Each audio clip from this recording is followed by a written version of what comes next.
ভালোবাসা সবসময় রঙিন হয় না, কিছু ভালোবাসা থাকে ধূসর, যেখানে হাসির থেকেও নীরবতা বেশি থাকে। আমার নাম আপন। আমি এমন একজন মানুষ যে কাউকে খুব চুপচাপ ভালোবেসেছিল, কিন্তু কোনোদিন বলার সাহস পাইনি। ওর সাথে আমার গল্পটা কখনো শুরুই হয়নি, তাই শেষ হওয়ার প্রশ্ন ওঠে না। তবুও কেন জানি মনে হয় একটা অসমাপ্ত গল্প বুকের ভেতর বয়ে বেড়াচ্ছি।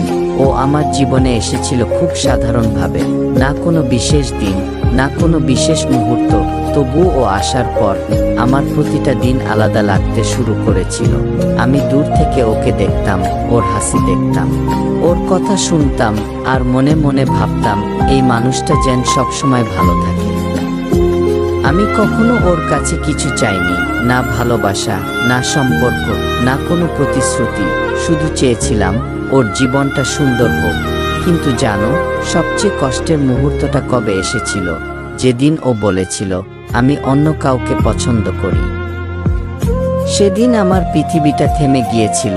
মনে হয়েছিল বুকের ভেতর কিছু একটা ধীরে ধীরে ভেঙে যাচ্ছে, কিন্তু বাইরে থেকে আমি আগের মতোই শান্ত ছিলাম। আমি হাসি মুখে বলেছিলাম, ভালো তো, সুখে থাকো। কারণ আমি জানতাম আমার কষ্ট দেখলে ও খারাপ লাগবে, আর আমি কখনো চাইনি আমার কারণে ওর হাসি মুছে যাক। সেদিন রাতে আমি বুঝেছিলাম একতরফা ভালোবাসা মানে কাউকে পাওয়া না, কাউকে হারানোও না। একতরফা ভালোবাসা মানে নিজের অনুভূতিকে চুপচাপ মেনে নেওয়া। আমি আজও ওকে দোষ দিই না, কারণ ভালোবাসা জোর করে পাওয়া যায় না, আর সত্যিকারের ভালোবাসা কখনো কারো উপর চাপিয়ে দেওয়া যায় না। আমি এখনো ওকে আগের মতোই দেখি, আগের মতোই কথা বলি, কিন্তু একটা পার্থক্য আছে। আগে ওকে দেখে মন হাসতো, এখন ওকে দেখে মন চুপ হয়ে যায়। আমি আপন। হয়তো ও কোনোদিন জানবেও না, কারো নীরব প্রার্থনায় সে প্রতিদিন ছিল।